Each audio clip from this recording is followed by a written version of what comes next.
안녕하세요. 이젤라TV 시청하신 여러분들 반갑습니다. 저희 오늘 텍사스 라이프, 텍사스에 계신 이대영님 모시고 함께 하도록 하겠습니다. 안녕하세요. 안녕하세요. 반갑습니다. 네, 안녕하세요. 네, 네. 반갑습니다. 네. 어김없이 이번에도 귀엽게 네. 다른 뉴스를 만들어주시고 너무 그럼요. 깔끔하게 또 만들어 오셨어요. 네. 훌륭하십니다. 그렇죠. 이 아이는 근데 미국 학생 같진 않네요. 아, 그러네요. 아, 미국에서 한국 공부하는 태플릿을 썼더니. 아, 그러네요. 아니 그렇죠. 미국에 유학 온 한국 그렇죠. 학생이니까 딱 맞는 거죠. 아, 맞네. 맞네. 주변에 저희 딸들 같이. 미국 애들을 좀 이렇게 네. 넣어주면 될 것 같습니다. 그러니까요. 궁금해요. 미국 초등학교? 네, 맞아요. 미국 초중학교라고 썼는데. 아.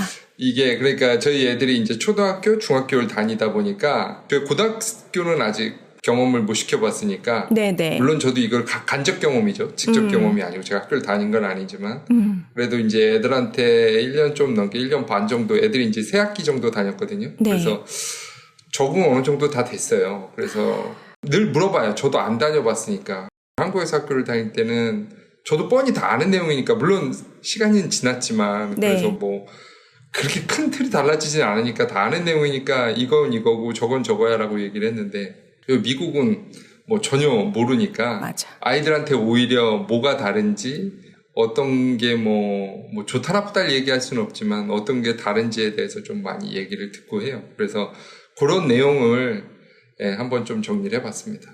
그러면은 제가 그 처음부터 한번 좀 정리를 한 거를 얘기를 해볼게요. 질문 위주로 제가 정리를 해봤는데 일단 학교 선택이 어떻게 되는지. 학교 선택은 집 주소지 기준으로 돼요. 우리나라랑 똑같은 거죠. 아. 그래서 제가 어느 곳에 이사를 가면 해당 집 주소에 해당되는 학교가 딱 정해져 있어요. 그래서 딴 데는 못 가요. 그냥 거기만 갈 수 있어요. 그렇기 때문에 제가 이제 집을 구할 때 내가 어떤 학교를 가겠다를 혹시나 그런 거를 미리 선택을 했다라고 하면 그러면 이제 그 학교로 갈 수 있는 집 주소로 가야 되는 거죠. 아. 위장전입이라는 방법이 있지 않습니까? 위장전입? 근데 이게 미국 처음 가서 다른 집에 위장전입하기도 좀 어려워가지고 어렵죠. 사실은. 네. 그래서 네. 한국 사람들은 할 겁니다. 그럴 수도 있죠. 그래서 근데 어차피 이사 간 거니까 굳이 그럴 필요는 없죠. 아, 그냥 그렇죠. 내가 거기 찾아서 가면 되는 거니까. 네. 그래서 만약 그쪽 지역이 특별히 막 비싸지 않다라고 하면 굳이 그럴 필요는 없으니까요. 그리고 이거 픽업 드롭도 1이니까 아, 맞네요. 가까운 데를 갈 수밖에 없는 거죠, 결국은.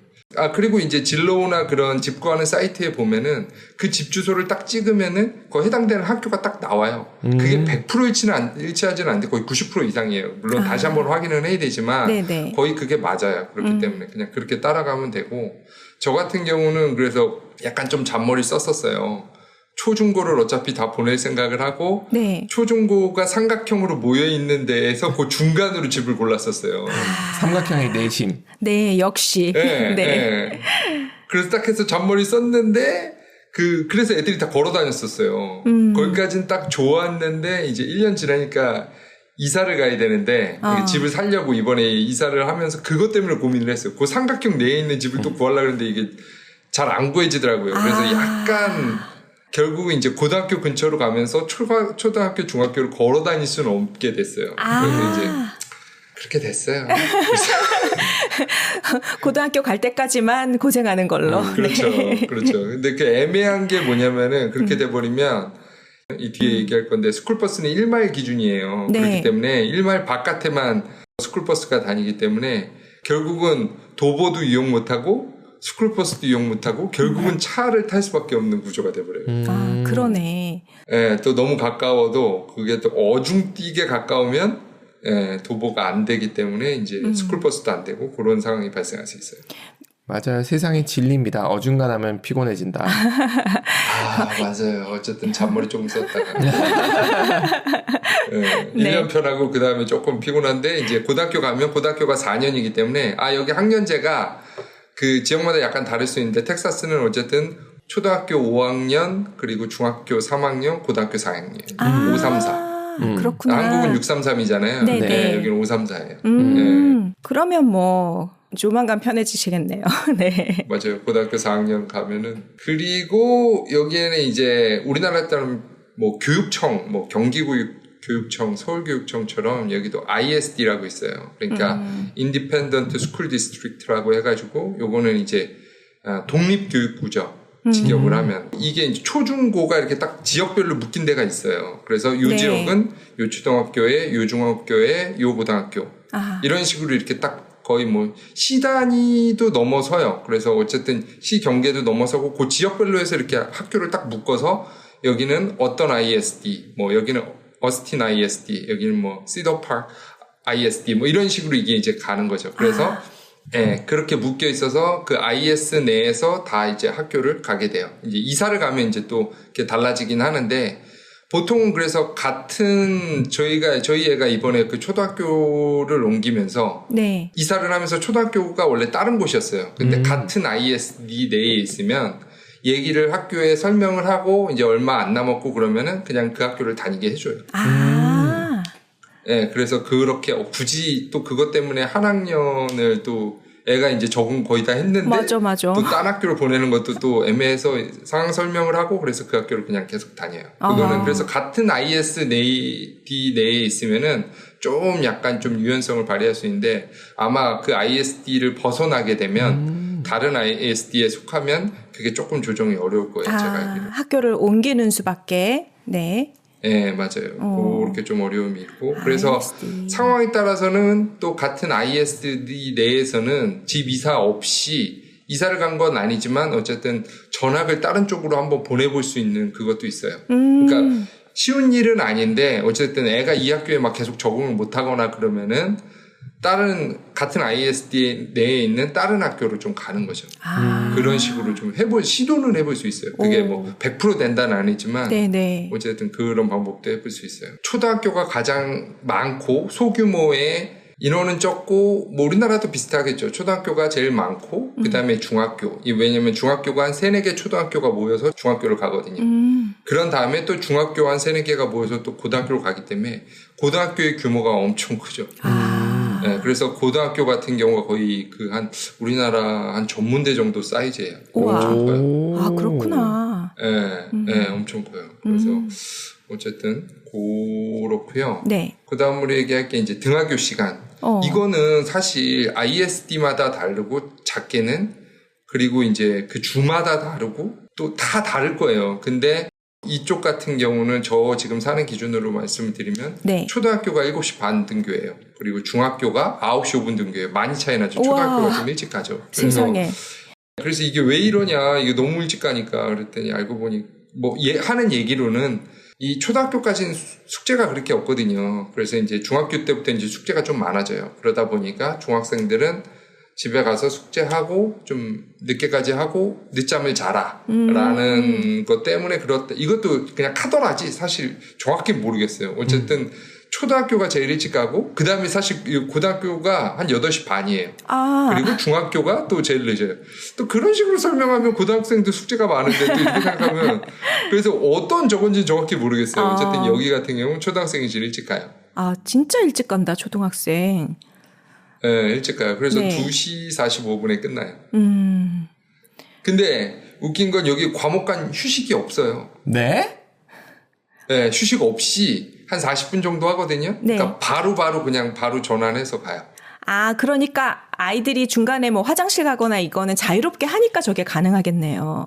그렇죠. 우리나라는 뭐 50분 하고 10분 쉬고 뭐 이런 45분 하고 10분 쉬고 이게 딱딱 정해져 있잖아요. 네네. 네, 그런 게 없어요. 네, 그냥 바로바로 쭉쭉 해요. 그리고 휴식 시간은 식사 후에 한 30분 정도 있어요. 근데 중학교 같은 경우는 9시 5분에 시작을 하는데 과목 간 이동 시간이 있어요. 초등학교까지만 담임제고 중학교부터는 과목별 대학교랑 똑같아요. 과목별로 그냥 선생님이 있고 담임이 없어요. 네. 그러다 보니까 수업이 끝나고 나서 이제 반이 달라지는 거죠. 다른 반으로 가야 되는 거예요. 이동을 해야 되는 거예요. 그 이동 시간 5분만 주고 나머지는 휴식이 없어요. 그냥 바로바로 시작이에요. 그래서 예, 이게 좀 저런 것도 있더라고요. 근데 이게 뭐 애들이 이제 중학생 때부터 좀 관리를 하는데 마약이나 뭐 이런 거 있잖아요. 그러니까 애들한테 그냥 허투루 주는 시간이 없는 거예요. 그냥 빡빡하게 딱 운영을 해요. 그것도 네. 이해가 된다. 네네. 또 여긴 휴식 시간이 없어요. 그냥 점심시간만 딱 30분 있어요. 학년별로 딱 점심시간만 딱 되게 좀 빡세게 가죠. 그러네요. 지금 말씀하시는 거 들어보니까 이해가 돼요. 사고가 날 수 있는 상황들이 특히나 중학생쯤 되면 많아지니까 그걸 통제하기 맞아요. 위해서 빡세게 쭉 밀어붙이고 사고 치려면은 학교 후에라. 단체로 휴식해서 몰려있을 시간을 없앤 거네. 그렇지. 화장실은 알아서 맞아요, 각자 맞아요. 갔다 올 수 있지만. 맞아요. 네네. 맞아요. 수업 시간에 그냥 가고 네. 어쨌든 그런 식으로 그냥 쭉 흘러가요. 그래서 등하교 같은 경우는 이제 세 가지 방법이 1마일 밖에 거주시 이제 스쿨버스를 타고 다니고 그 노란 거 있죠. 네. 그리고 방탄유리 쓴다라는 거. 맞아. 진짜 방탄유리 그리고 있어요? 제일 튼튼하다고 했어. 방탄유리 쓴다 그러더라고요. 네. 와우. 네, 저도 얘기 들었어요. 그거 사야 그거 맞는 되겠네. 것 같더라고요. 근데 승차감이 엄청 안 좋은가 봐요. 아, 그게 되게 문제네. 불편하다고 그러더라고요. 네. 그리고 이제 자가용. 그리고 도보 있는데 네. 도보는 그렇게 많지는 않고 어쨌든 자가용 같은 경우는 스쿨버스를 탈 수 있는 애들도 자가용으로 하는 분들도 많이 있어요. 스쿨버스는 딱 그 정해진 그 정규 시간 내에만 저건데 이제 그 외에 활동을 한다라고 하면은 예를 들어 뭐 그런 활동들이 많이 있거든요. 연극하는 띠어러라고 하는 뭐 그런 것도 있고 뭐 합창 네. 아니면 뭐 밴드 뭐 이런 거를 하게 되면 그 수업 시간 외에 하는 그것들이 연습이나 이런 것들이 많이 있거든요. 네네. 별도의 활동이죠. 그러면은 이제 스쿨버스 시간이랑 안 학교 시간이 맞아서. 달라지기 때문에 스쿨버스는 딱 그 등하교만 딱 하기 때문에 네. 결국은 또 드랍오프를 많이 할 수밖에 없는 상황이 픽업 드랍오프를 많이 할 수밖에 없는 상황이 결국은 발생을 해요. 특별 활동하지 마라. 네. 네? 맞아요. 그런 것도 있고 그리고 이게 초중고가 시간을 나누는 이유 중에 하나가 우리나라 거의 다 비슷하게 하잖아요. 보통 네. 9시, 8시 반 이때 딱 정해져 있잖아요. 네. 근데 나눠놓는 이유 중에 하나가 또 저런 것도 있어요. 그 주변 일대가 이 픽업 차 때문에 막혀요. 그 한 20분 정도가 애들 그 등하교 시간 앞뒤로 한 30분이 막혀 있어요. 거기가 왜냐면 애 한두 명을 그 차를 태우고 다 거기를 간다라고 하면 그 일대가 다 막혀요. 네. 그래서 그 초중고 시간은 분리할 수밖에 없어요. 한 30분 단위 정도씩 분리를 일부러 해놓는 거예요. 그게 그 일대가 혼잡해지기 때문에. 네네. 근데 가만히 생각해보면 아까 1마일이라고 하셨으면 1.6km? 1.7km. 그 정도 네, 맞아요. 되잖아요. 1.6km 정도. 그러면은 네네. 걸어갈 만도 한데 그 우리나라로 생각하면 근데 걸어갈 수도 있어요. 한 그쵸? 20분 정도? 예. 근데 외국에 특히 미국에 가보면 걸어다니는 사람 거의 없잖아요. 맞아요. 그게 이제 안전상의 이유도 있죠. 네. 그게 좀 위험하다라고 하니까. 네네. 근데 그 지역마다 차이는 있는데 저 사는 데는 걸어다니는데 괜찮아요. 걸어다니는 애들도 좀 있어요. 저희 애들도 걸어 다녔었고. 네네. 그리고 왜냐하면 또 그때 딱 끝날 때쯤엔 애들이 한번 또 몰려 나오기 때문에 그렇게 애들 혼자 걸어 다니고 막 이럴 일은 거의 없거든요. 그래서 네네. 이제 거의 같이 오고 뭐 하고 막 집방향 비슷한 애들 오기 때문에. 근데 그런 애들이 상대적으로 우리나라는 아파트고 뭐 이렇게 거주 형태가 이러니까 다 그 근처에 이제 뭐 맞아.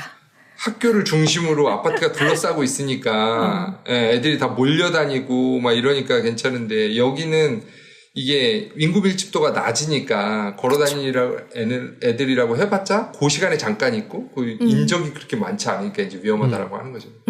그렇죠. 곰 나올 수도 있고. 맞아요. 이상한 농담을 하고 있어. 막 사슴도 있고, 이건 진짜예요. 근데 사슴도 있고, 토끼도 있고, 뭐 그런데, 왜 저를- 곰은 지금.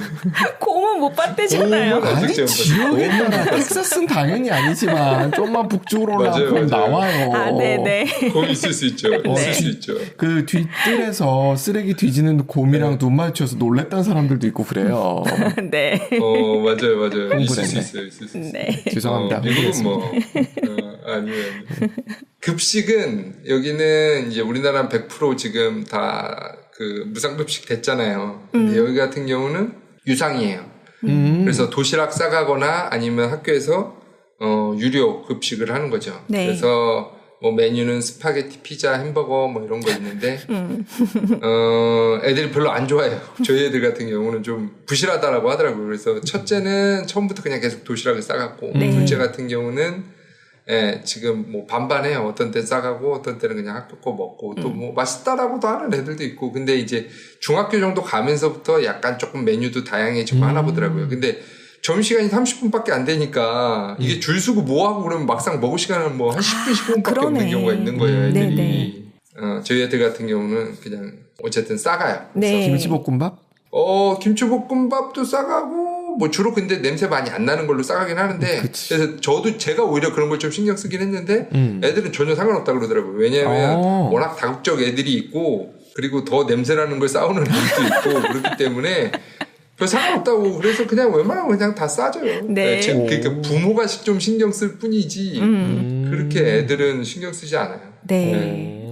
좋다. 좋은 나라다. 네.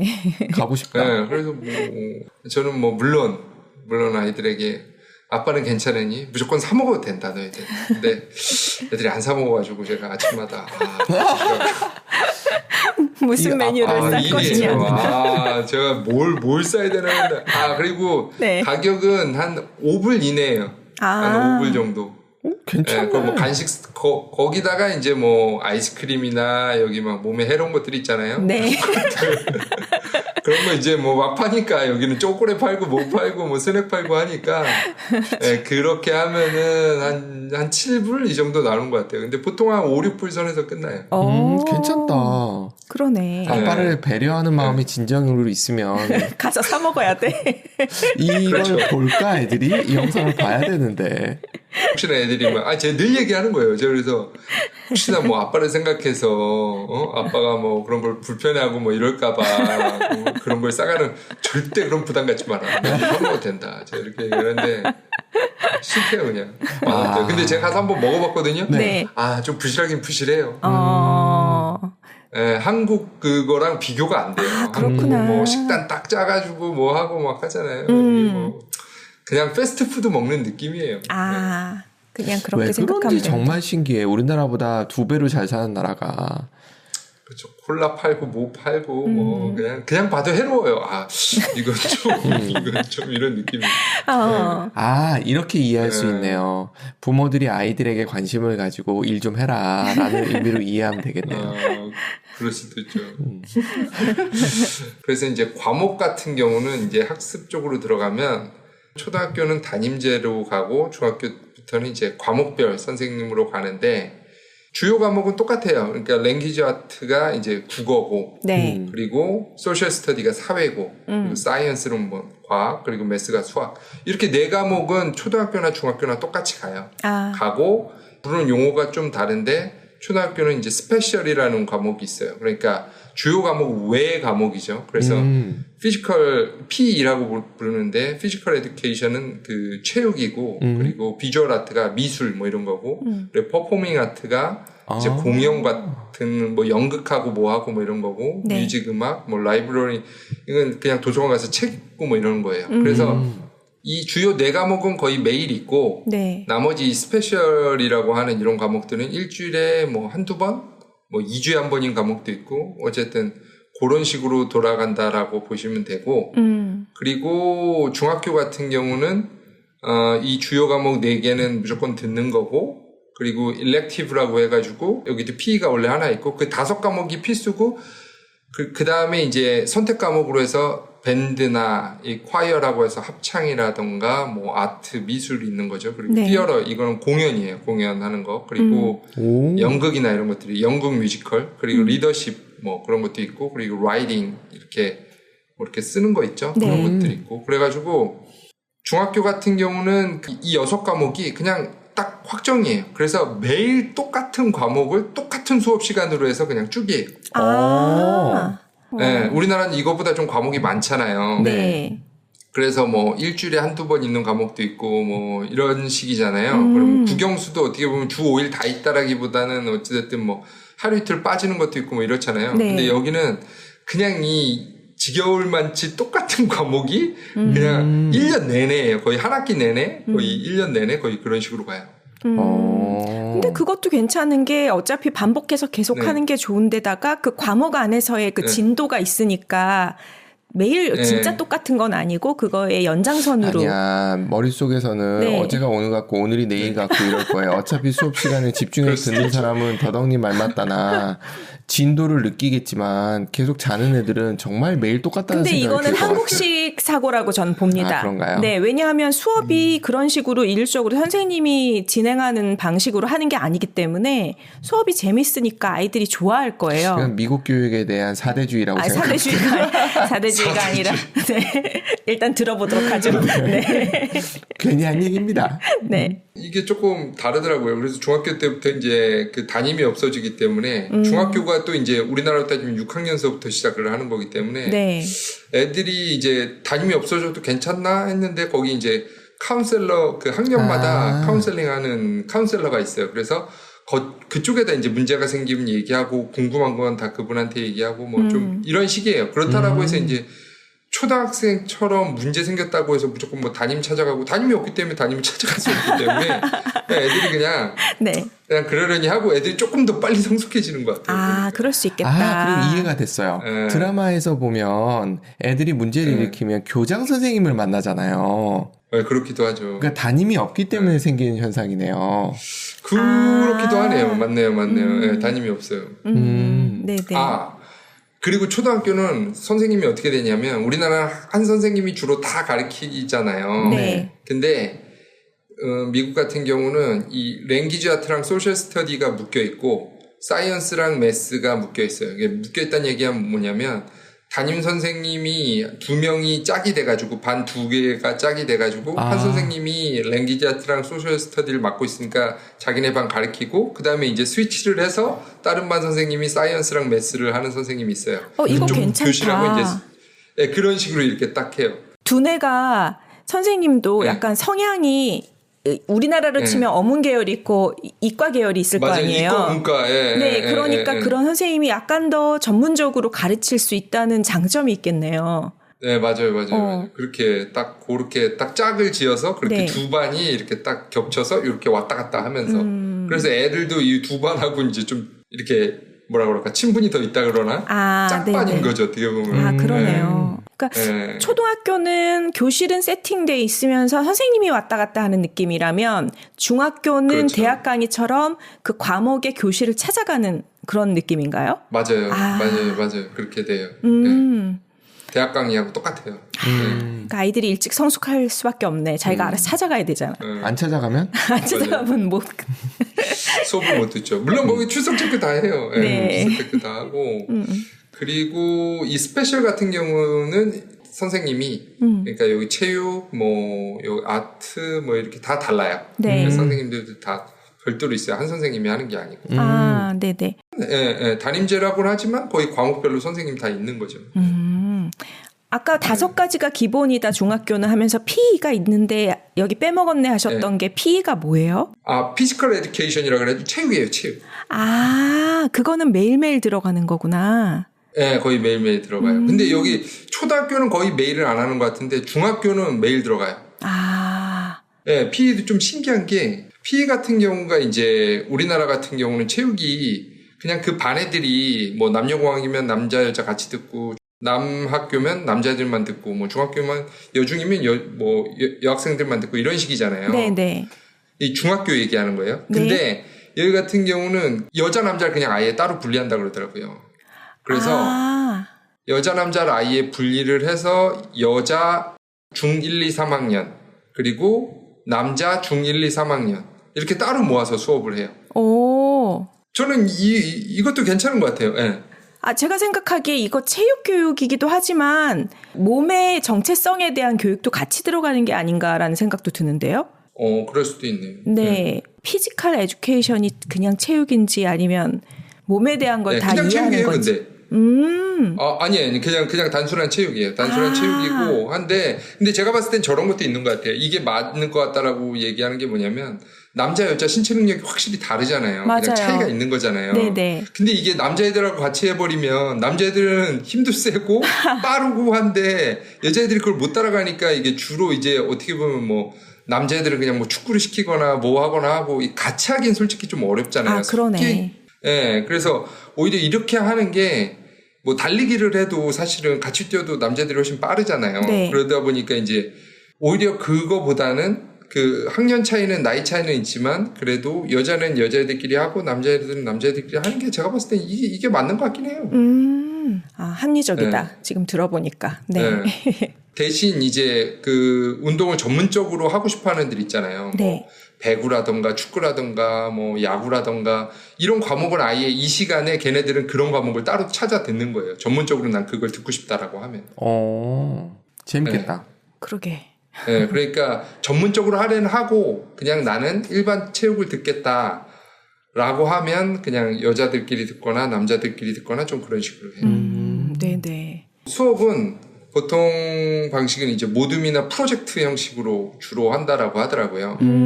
이게 무슨 얘기냐면 우리나라는 선생님이 얘기하고 그 1대 다가 1대 1이 아니고 1대 다죠. 다. 그 나머지 네. 학생들은 뭐 문제를 풀거나 그거에 대해서 그냥 내 스스로 하는 게 많잖아요. 근데 그쵸. 여기는 대학 수업이 특히나 그런 식이잖아요. 프로젝트 수업이잖아요. 맞아요. 그러니까 뭘 하나 설명을 하고 몇 명이 모여서 얘기해봐. 그리고 몇 명이 모여서 풀어서 숙제 제출해. 좀 이런 식이라고 하더라고요. 거의 다. 그래서 혼자 하는 것도 있지만 어쨌든 주로는 다 그렇게 같이 고민해보고 문제를 하나 던져주고 대학 수업 방식하고 비슷한 것 같아요. 같이 고민해보고 같이 답 내고 뭐 이런 식의 수업 방식이라고 그러더라고요. 아이들이 더 집중하고 재밌어할 것 같기도 해요. 잠을 못 자죠. 그렇죠. 단점은 애들이 또 나이가 어리고 그러니까 뭐 내 짝이 이러니 저러니 짝이 마음에 드니 안 드니 얘가 하니 많이 대학교도 마찬가지잖아요. 맞아요. 나는 이만큼 했는데 얘는 요만큼 하네 뭐 이런 거. 말이 안 여긴 또 이제 말이 안 통하거나 막 이러면 또 막 언어나 막 또 이런 것도 있고 나라적 성향도 있고 막 또 그러잖아요. 네. 그러니까 이제 그런 데서 오는 또 그런 건 또 있어요. 장단은 있는 것 같아요. 그러니까 나 혼자 잘한다고 다 되는 건 아니라는 그런 건 좀 있는 것 같아요. 그러네. 그리고 다 100% 노트북 써요. 초등학교 때부터. 그래서 충전하는 곳이 다 따로 있고 초등학교는 학교에다가 노트북을 놓고 다니고 네. 중학교는 노트북을 가지고 다녀요. 집에 와서 할 숙제가 있기 때문에. 그래서 구글 클래스라고 있어요. 그래서 구글 클래스를 이용해서 다 100% 하고 그렇기 때문에 종이를 거의 사용 안 해요. 시험도 다 그냥 노트북으로 봐요.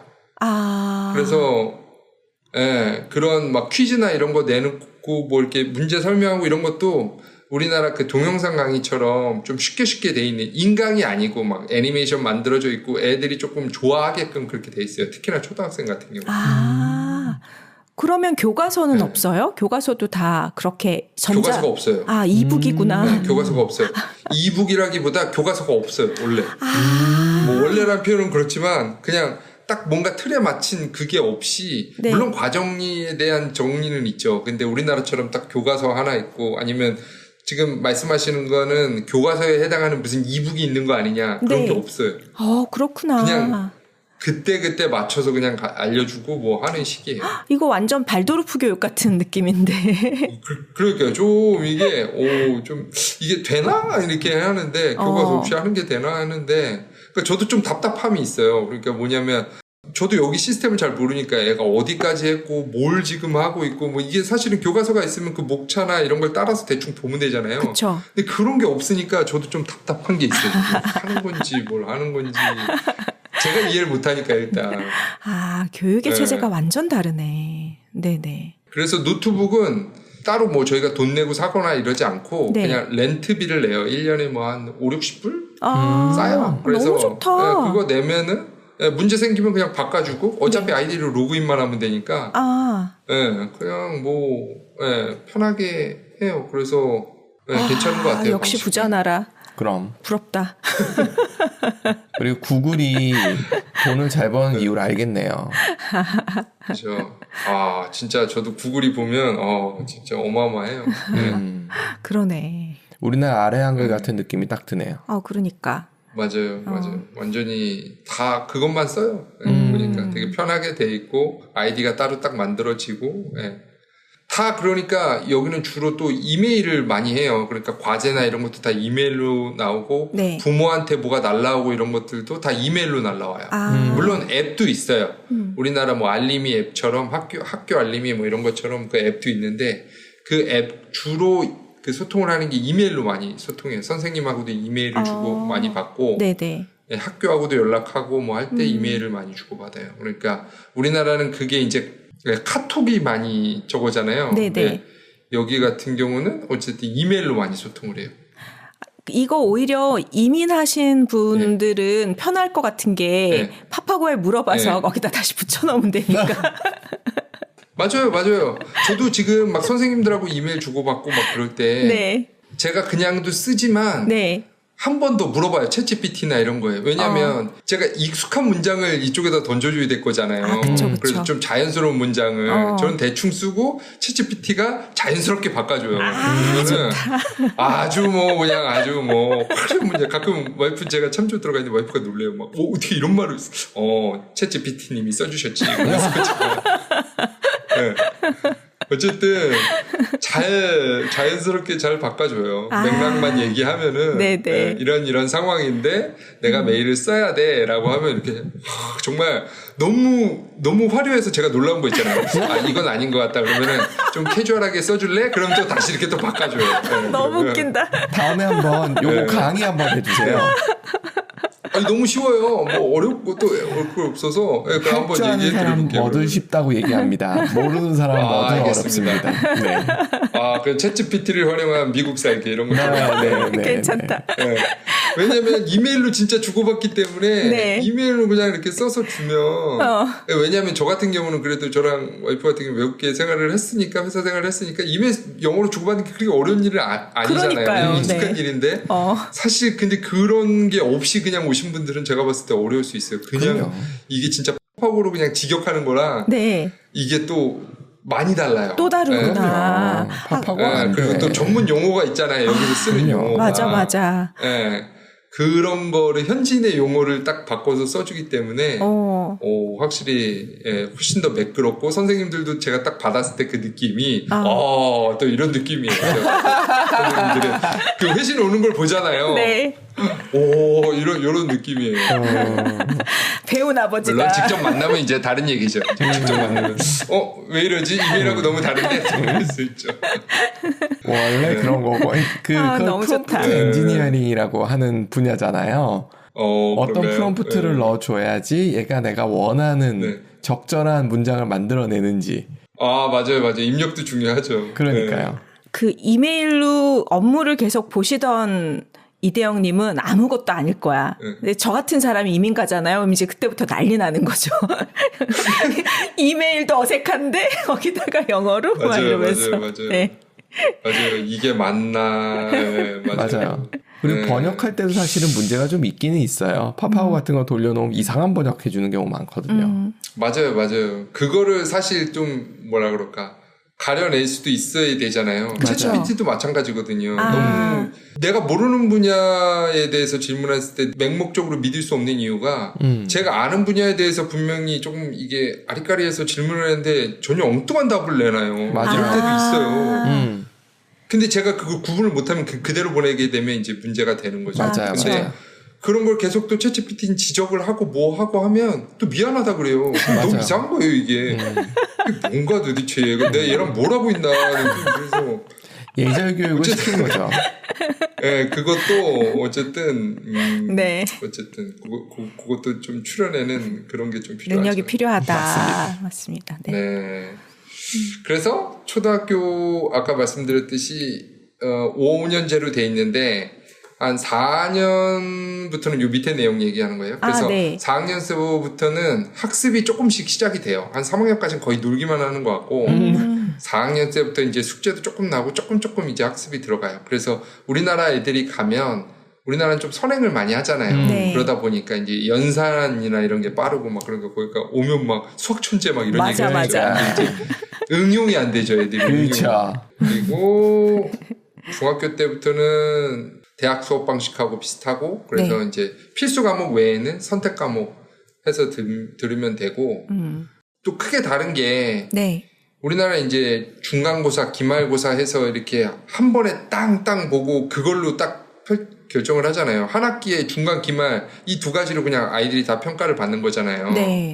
근데 여기 같은 경우는 거의 매주 퀴즈를 보고 매주 숙제가 있고 그걸 하나하나 자잘하게 거의 점 단위로 해서 평가가 들어가요. 그렇기 때문에 그리고 만약에 얘가 한번 시험을 못 봤어요. 뭐 100점 만점에 뭐 30점, 40점 맞았어요. 그럼 한 번 더 기회를 줘요. 뭐 점심시간에 와라. 어떤 때 와라. 학교 끝나고 와라. 그래서 메이크업 해라라고 해서 불러가지고 좀 알려주고 모르는 거 알려주고 다시 시험을 봐요. 근데 두 번째 시험 본 거는 100점은 안 돼요. 한 90점을 맥스로 놓고 다시 기회를 줘요. 그런 식으로 계속해서 가는 거예요. 그렇기 때문에 이게 한 번 무너진다라고 해서 뭐 중간 기말 한 번 무너졌다라고 해서 평균이 확 깎이거나 이런 건 없어요. 그냥 꾸준히 해야 돼요. 계속. 기회의 땅이다 정말. 약간 기회는 훨씬 더 많이 주는 것 같아요. 감동적인데요. 교육도. 사대주의라고 봅니다. 좋은 거 맞잖아요. 좋은 건 맞아요. 그러니까 저도 운전면허 시험 칠 때 비슷한 경험을 해봤어서 네. 공부 안 하고 갔더니 떨어졌더라고요. 그랬더니 그 채점지를 주더니 보고 오래요. 다시 공부하고 와라. 그래서 한번 쭉 읽고 갔더니 새로운 시험지 주면서 해와라. 당연히 뭐 문제도 비슷한데 합격을 하죠. 그러니까 목적이 다른 것 같아요. 애들을 뭐라 그러나 줄 세우기를 할 것이냐 아니면 알게 할 것이냐의 차이라고 저는 봅니다. 그러니까요. 맞아요. 좋은 거 맞잖아요. 왜 사대주의라고 표현했어요. 근데 왜 그러냐면 제가 학교에서 강의를 할 때 지금 말씀하신 대로 강의를 해요. 매주 숙제를 주거든요. 제가 욕을 얼마나 먹는지 아십니까? 그 애들 싫어하죠. 우리나라 싫어하죠. 중간기만 한 번만 보면 되는데 매일 적으면. 잘리고 그럽니다.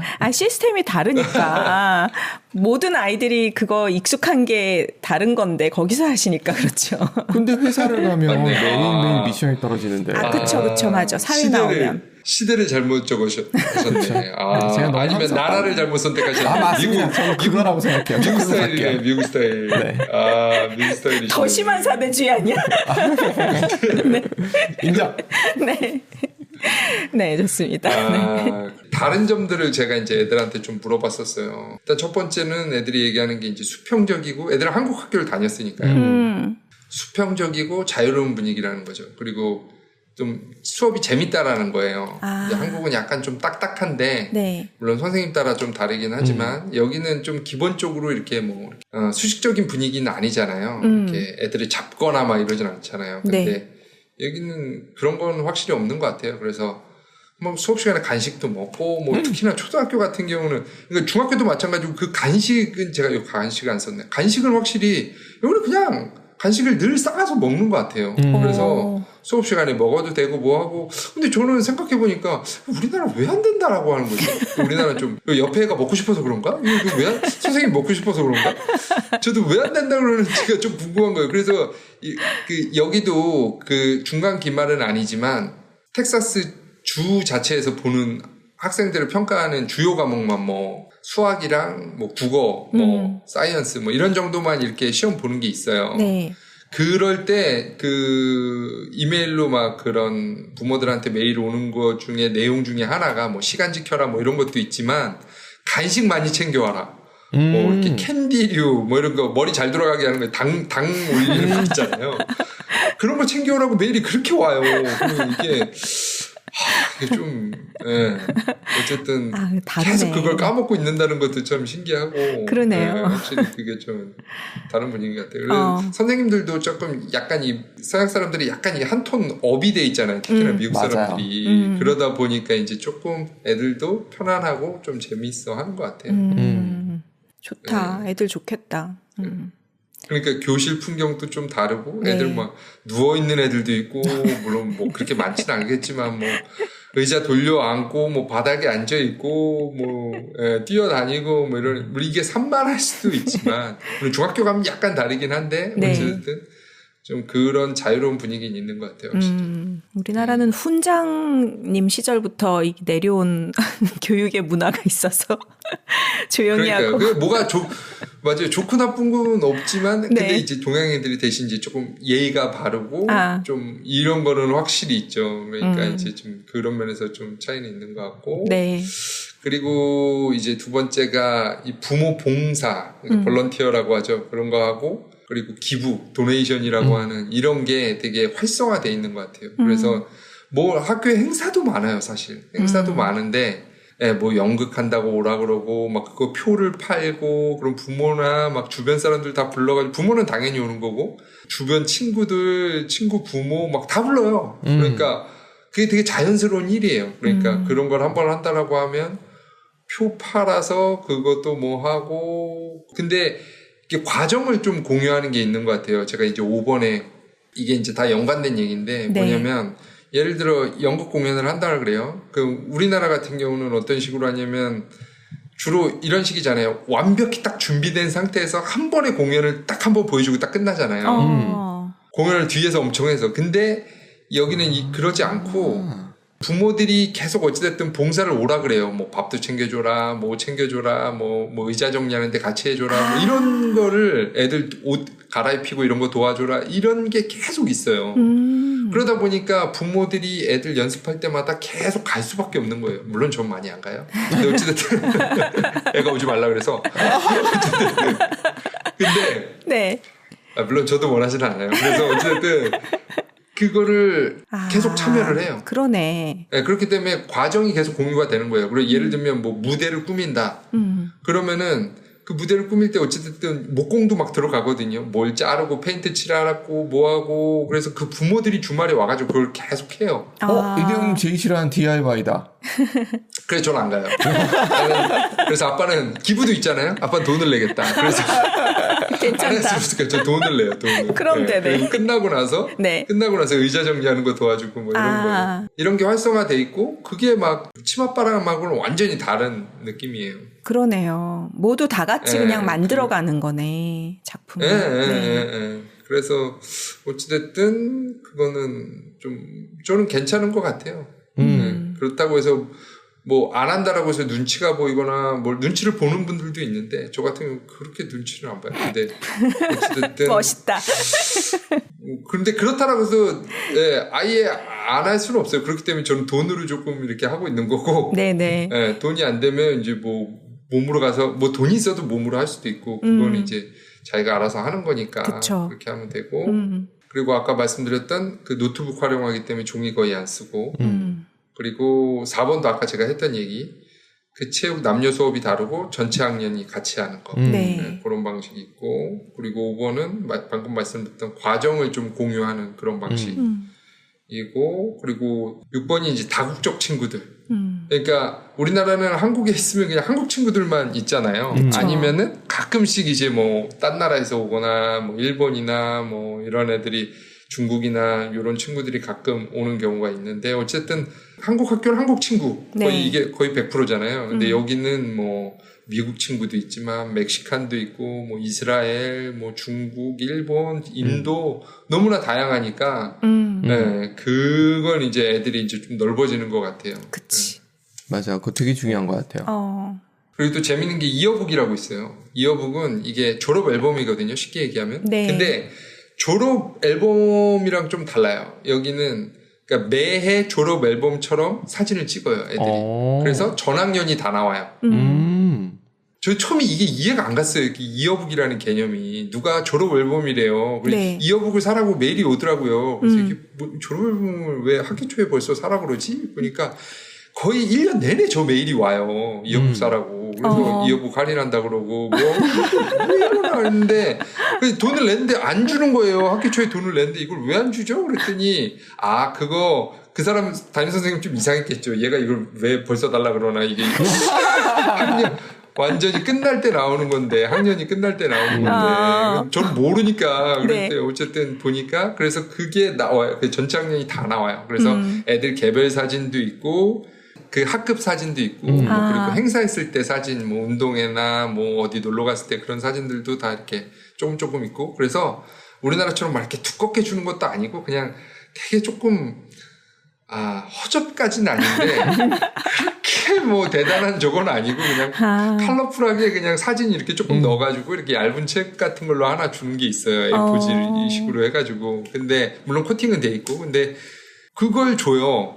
그래서 그게 또 신기한 게 뭐냐면 또 재밌는 게 뭐냐면 거기에 이제 1년치 내용이 다 들어가 있고 전학년이 다 나와 있으니까 이게 또 우리나라는 학년의 구분이 또 되게 이렇게 상하가 이렇게 좀 명확히 돼 있잖아요. 뭐 선배 뭐 여긴 그런 게 없으니까 어쨌든 얜 누구야 이러면서 또 막 보면서 얘가 뭐 나랑 짝이었고 뭐 하고 얘가 뭔 일을 했고 그리고 막 공연을 하면 그 뭐 예를 들면 4, 5, 6학년 이런 식으로 같이 해요. 3, 4, 5학년 뭐 이런 식으로 같이 해요. 그러니까 이 또 여기 형 누나가 아니잖아요. 여기는. 그러니까 그냥 이름 부르고 하니까 얘가 누구고 뭐 얘가 이 역할을 했던 사람이야 뭐 이런 식으로 하면서 이게 그 이어북이 1년 내내 보면서 얘가 얘야 뭐 이런 식으로 계속 그게 또 이어북의 맛이 있더라고요. 아, 추억이 쌓이는 거구나. 네. 그래서 이 학년이 끝날 때 이 이어북 뒤에 각자 다 그 반 친구들이 사인을 해가지고 다 날아가는 거예요. 네, 롤링 페이퍼처럼 그런 식으로 그렇게 해서 그 이어북이 이쪽에서는 또 미국 학생들한테 그게 또 추억이더라고요. 아, 그러네. 이거 모르는 부모는 네. 우리 아이 지금 졸업생 아니니까 넌 이어북 할 필요 없어 이러면서 그거 안 사면. 저도 그 생각했어요. 네. 그러면 이제 맞아요. 그래서 서로 사인하고 나눠가는 그 네. 추억을 또 같이 공유를 못 하는 거네요. 맞아요. 근데 거의 사요. 거의 99%예요. 이거 몰라서 못 살 수는 있어도 그냥 다 산다라고 보면 돼요. 근데 이제 네. 저 같은 경우는 애가 둘이었으니까 이어북을 2개 살 필요는 없었죠. 하나만 샀죠. 그러네. 그건 그러네. 같이 똑같은 초등학생. 거니까. 네네. 네, 같이 초등학생일 때. 그러네요. 그리고 이메일 소통. 이메일로 아까 말씀드린 모든 거 다 이메일이에요. 그리고 꼭 학교뿐만이 아니더라도 유틸리티나 뭐나 뭐 집계약이나 뭐 이런 것들 다 그냥 이메일로 와요. 그래서 계약서도 이사인으로 해가지고 다 처리가 돼요. 이게 그러니까 결국은 이게 좀 땅덩이가 커서 그런 것도 있는 것 같아요. 뭐 유틸리티를 하더라도 꼭 내 주변에서 일어날 수 있는 일이기도 하지만 인터넷 같은 경우 막 다른 주에서도 막 가입을 하고 막 다른 도시에서도 가입을 그쪽에 계신 분들한테 가입을 하고 막 이러기도 하거든요. 그렇기 때문에 직접 만나서 할 수 있는 그런 일의 범위가 많지 않을 수 있기 때문에 이게 그러면서 그런 그 전자문서나 이런 것들이 더 발전을 하는 것 같아요. 이쪽 같은 경우. 아, 그러네. 네. 가을 학기가 여긴 1학기잖아요. 우리나라랑 반대잖아요. 네. 그러면서 학년을 얘기할 때 우리나라는 뭐 2024학년, 뭐 2023학년 이렇게 되잖아요. 네. 여기 같은 경우는 연이 2해가 걸쳐져 있는 거예요. 네. 그러니까 말할 때 얘네들은 2023, 2024학년 이렇게 얘기하는 거예요. 2년이 걸쳐져 있으니까. 네네. 2023년 가을에 시작해서 그때 2023년 봄에 끝나는 거죠. 그래서 2년이 걸쳐져 있기 때문에 어쨌든 그렇게 표현을 해요. 그게 이해가 안 가는 거예요. 처음에는. 네. 이어북이 나왔는데 2023, 2024라고 써 있는 거예요. 그래서 이게 뭔 얘기인가, 뭐 이렇게 애매한가라고 생각했더니 이제 1년이 지나고 나니까 그게 이해가 가는 거예요. 네네. 이해가 확실히 됐어요. 그죠? 그래서 겨울방학은 되게 짧아요. 한 1주, 2주? 이 정도 되고 대신 여름방학이 상당히 길어요. 네. 여름방학이 거의 3개월 돼요. 그래서 그때 한국을 많이 갔다 오죠. 5월 말에 시작해서 거의 8월 중순 말까지 되기 때문에 2달 반에서 3달이 되기 때문에 그때 한국을 많이 가세요. 한국 분들은. 미국 사람들은 썸머 캠프가 그래서 그때 있어요. 주 단위 썸머 캠프가 있어가지고 썸머 캠프라고 해가지고 거기 가서 뭐 만들기도 하고 뭐 음악도 하고 뭐 수영을 배우기도 하고 뭐 진종이 집에만 있을 수 없잖아요. 그쵸. 그러니까 학교 보내듯이 아침 일찍 보내서 물론 수업마다 다른데 뭐 점심까지 싸주면 아니 점심을 제공하는 데도 있고 그런 식으로 해서 그런 수업이 뭐 YMCA도 있고 뭐도 있고 그런 뭐 사설 캠프도 있고 그 썸머 캠프라고 하는 데가 상당히 많아요. 그래서 학원처럼. 근데 좀 비싸요. 왜냐면 하루 종일 있기 때문에 한 주에 뭐 300~400불 막 이렇게 돼요. 그러니까 캠프 몇 개 보내면 한 주에. 그렇기 때문에 이게 캠프를 또 많이 보내기도 좀 어려운 것도 있어요. 그러네요. 그리고 우리나라 물론 코로나 때문에 요새 어떤지 모르겠는데 양치하잖아요. 네. 여기는 그거 못해요. 그러니까 이게 문화가 완전히 다르더라고요. 보니까 그 공공시설에서 양치하는 게 미국 사람들 같은 경우는 되게 한 세면대에 여러 사람이 계속 뱉잖아요. 그거를 더 비위생적이다라고 생각하는 거예요. 그럴 수 있겠다. 그래서 여기는 껌을 많이 씹는 거죠, 대신. 네네. 껌이나 민트나 그런 것들 있잖아요. 네네. 네, 그래서 저 이거를 알고 나서 이것도 저 좀 충격이었거든요. 와, 그래서 이걸 알고 나서 제가 공항에서 우리나라 사람들 막 양치하고 그러잖아요. 네. 이게 이 사람들 문화에는 되게 비위생적이고 해서는 안 될 행동이에요. 그래서 미국 공항 가서 양치하고 이런 거는 저희 가끔 했거든요. 그러게. 네, 그게 안 되는 행동이에요. 약간 미개인으로 봤겠구나. 제가 게으르기 때문에 전혀 안 했는데 다행이라고 생각합니다. 다행이네. 그럼 얻어 걸렸네요. 네. 뭐 예전에 미국 광고에는 껌 씹으라. 그래서 껌이 좀 발달한 것도 있는 것 같다라는 얘기도 했었어요. 그러니까 그 광고가 이제 공공장소에서 양치하고 막 이런 걸 비꼬으면서 왜 저기서 양치를 하냐. 껌 씹으면 된다. 뭐 이런 식의 그런 광고도 예전에 있었다 그러더라고요. 근데 바뀔지도 몰라요. K-드라마 안에서 보면 직장인들이 양치하는 씬들을 많이 보여주거든요. 저기도 괜찮나? 그러니까 이 사람들이 이해 못하는 거죠. 그치. 그리고 양치 얘기가 나왔으니까 여기 많이 안 뱉는다 그러더라고요. 그러니까 그 헹구는 거 있잖아요. 네. 우리나라 그 거품 다 빠질 때까지 10번이고 20번이고 막 하잖아요. 네. 근데 여기는 그렇게 교육을 안 받는다 그러더라고요. 오. 좀 몇 번 안 헹군다 그러더라고요. 한 두어 번? 그러니까 오히려 그거를 불소를 남긴다라는 식? 그러니까. 이해했어요. 입안에 코팅 시키는 거지. 그렇죠. 근데 저는 이 얘기를 하다가 보니까 좀 그런 게 있었어요. 약간 다른 얘기인데, 내가 아무 생각 없이 받아들이는 것들 있잖아요. 비판 없이 받아들이는 것들. 네. 모든 걸 다 비판할 필요는 없지만. 네, 그러니까, 근데 여기 와서 다른 문화권에 살면서 양치나 예를 들어 설거지나, 물론 제가 이게 좋다라고 얘기하는 건 아니지만, 그 어떻게 보면 그냥 반대로 따지면, 우리나라 사람들은 물을 낭비하고 있는 거잖아요. 양치하는 물을 낭비하고 있는 거고. 네. 그리고 설거지하는 설거지 여기 대충 하잖아요. 그리고 그냥 이렇게 마른 걸로 닦잖아요. 그럼 여기 입장에서는 설거지하는 물을 우리나라는 엄청 낭비하고 있는 거잖아요. 그렇죠, 그렇죠. 그러니까 이런 것들이 과연 맞는 건가? 근데 여기가 뭐 그것 때문에 위생에 문제가 생기고 막 병이 걸리고 이런 것도 아니잖아요. 맞아요. 그렇죠. 그러면은 뭐가 맞나? 이런 걸 한번 좀 고민해 볼 필요는 있지 않나? 아무 생각 없이 그냥 무조건 한다라기보다 좀 그런 생각 들었어요. 맞네요. 네. 맞아요. 익숙한 거는 정말 머릿속에서 무비판적으로 받아들이는 게 많아서 가끔씩 저도 지금 이대영님 말씀하신 거에 동감합니다. 어느 날 갑자기 내가 왜 이걸 똑같이 그냥 로봇에 입력된 대로 하듯이 나는 하고 있지? 이런 생각을 할 때가 있어요. 그러니까 맞네. 왜라는 거에 대해서 별 조금 없는 거죠. 그러니까 물론 저희도 아이들이 그걸 왜라고 물어봤을 때 그냥 이렇게 해왔던 거고 이렇게 했으니까 이게 좋은 거니까 어른들이 얘기하는 건 그냥 하면 되는 거야 라고 했는데 네. 또 여기 와서 이런 것들이 너무 많이 발생을 하다 보니까 저도 좀 많이 좀 고민을 하게 되더라고요. 이게 맞나? 이런 거에 대해서는. 그러네요. 전 들으면 들을수록 미국이 맞는다는 생각을 계속하게 됩니다. 그렇죠. 미국 분이시네. 그런 것 건물 같습니다. 외국인. 네. 명예 미국인. 네. 시켜줘야. 그래서 네. 마지막으로는 제가 이거는 요새 이 현재 기준의 이 미국 티네이저들 패션 얘네들이 이렇게 좀 하고 다니는 게 너무 조금 다르니까요. 우리나라 애들하고 여기 좀 과감하잖아요. 네네. 그래서 이거는 한번 조금 흥미삼아 해봤는데 애들이 이제 학교 데려다 주다 보면 이제 애들이 어떻게 옷을 입는지가 보이고 저희 애들도 이제 그거랑 비슷하게 이제 입기 시작하는데 네. 뭐냐면 일단은 여학생들 같은 경우는 룰루레몬 있잖아요. 룰루레몬이라는 브랜드 아세요? 그러니까 요가복이나 이런 거 하는데 네. 네네네. 유명해. 네. 우리나라도 요새 좀 유명하다 그러는데 네. 어쨌든 룰루레몬이라는 그 브랜드의 이런 숏 그러니까 짧은 반바지랑 네. 위에는 약간 타이트하게 입거나 아니면 그냥 반팔 같은 걸 입거나 아니면 뭐 탑을 입거나 네. 그런 식으로 입거나 아니면 하의도 레깅스 딱 달라붙는 거. 네. 좀 요런 식으로 입어요. 스포티하게 입는 거죠. 그리고 남학생들 같은 경우는 나이키나 아디다스 양말 신고 거기다가 크록스나 슬리퍼를 신어요. 이 애들 보이죠 여기.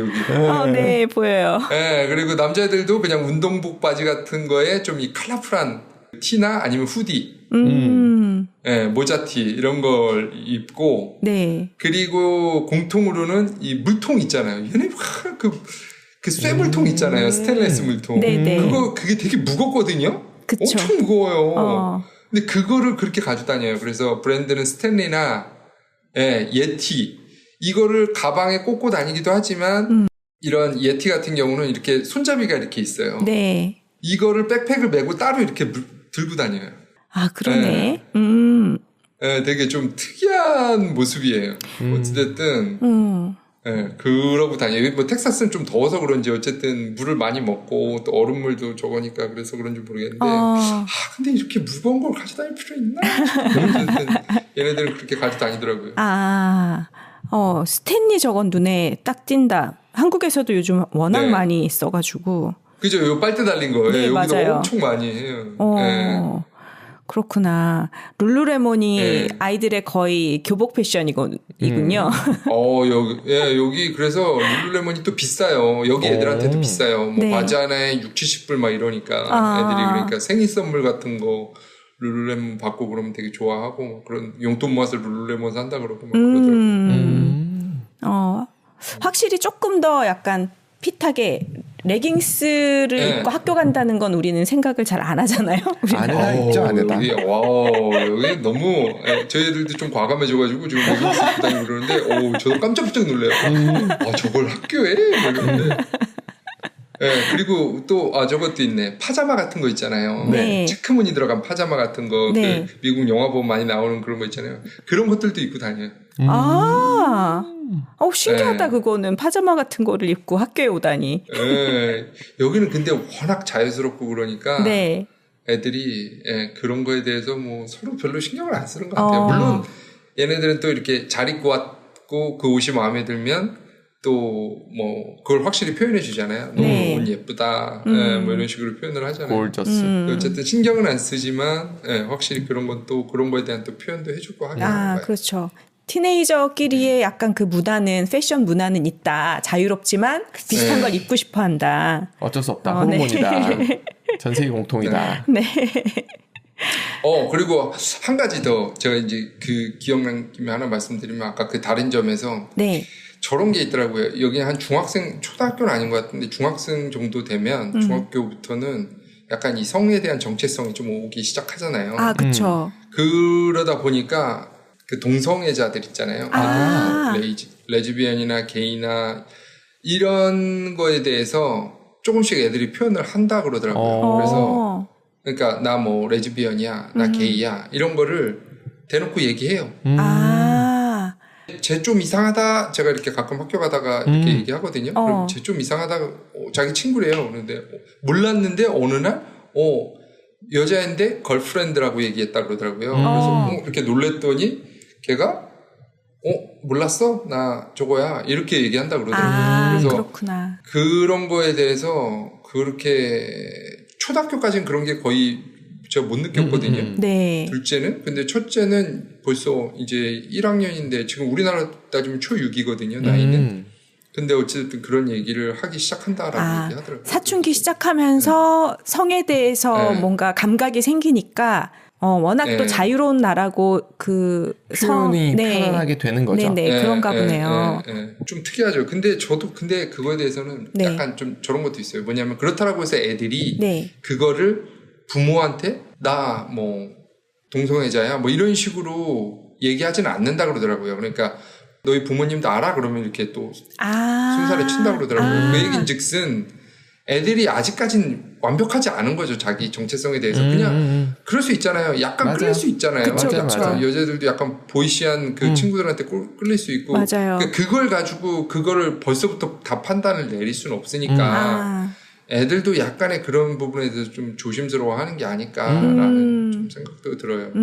그럴 수 있겠네요. 근데 확실히 그거에 대해서 좀 개방적인 건 맞아요. 그러네. 우리나라에서는 다 큰 성인이 돼서도 아직은 금기시되는 그런 영역인데 제3의 성인데 그렇죠. 그거를 청소년 시기부터 얘기할 수 있다는 것도 굉장히 놀라운 다른 문화네요. 그러니까 저도 깜짝깜짝 놀라요. 그런 얘기를 들을 때마다. 그래서 근데 그게 음지로 안 들어가고 양지로 돼 있기 때문에 오히려 아이들한테는 정신적으로는 건강할 수 있겠다 싶기도 해요. 네, 맞아요. 그게 오히려 막 그걸 숨기고 하고 뭐 하는 게, 물론 너무 이러는 것도, 특히나 막 캘리포니아 같은 경우는 그게 이제 법적으로도 14세인가 15세인가부터 본인이 결정할 수 있도록 부모가 어떻게 할 수 없다라고 얘기하더라고요. 그래서 네, 네. 예, 거기는 좀 너무 캘리포니아 서부 같은 경우가 그게 좀 더 워낙 자유롭죠. 좀 많이 개방적이고 맞아요. 예, 그 권리가 너무 화장실도 남녀 구분 없고 그냥 어찌됐든 예, 그렇게 돼버린다라고 하니까 네. 거기는 조금 많이 가 있고 네. 텍사스는 그나마 좀 보수적이다 보니까 보수적인데도 이 정도. 와, 보수적인데 그 정도면 진짜 놀라운 거다.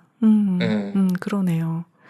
아, 그런 거에 그 이민을 가신 부모들이 적응을 하는데 힘들어하는 부모들도 있겠다 싶네요. 그렇죠. 그러니까 어른이 힘들다는 게 네. 애들은 그냥 그런가 보다 하고 받아들이는 게 있잖아요. 네. 근데 이제 어른들은 이미 한국 문화에 막 40년 이렇게 있다가 이 다른 문화에 오면 오히려 어른들이 더 적응하는데 좀 힘이 드는 것 같아요. 그러네. 여러모로 이해가 됐어요. 아이들의 그런 교육의 상황과 그다음에 아이들의 어떤 심리나 문화적인 것과 그거에 따른 부모들의 어떤 이걸 어떻게 받아들이지 뭐 이런 모습들도 있을 것 같고.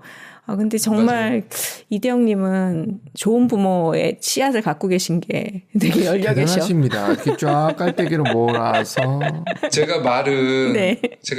지금 이렇게 했지만 실제 애들 교육은 또 어떨지 모르는 거예요. 네. 알겠습니다. 네. 그렇습니다. 제가 여기 준비한 건 여기까지예요. 네. 네. 오늘도 굉장히 재밌는 시간이었습니다. 네. 이거 많은 분들이 흥미로워할 것 같아. 오늘 시간도 감사합니다. 감사합니다. 네, 수고하셨습니다. 감사합니다. 네.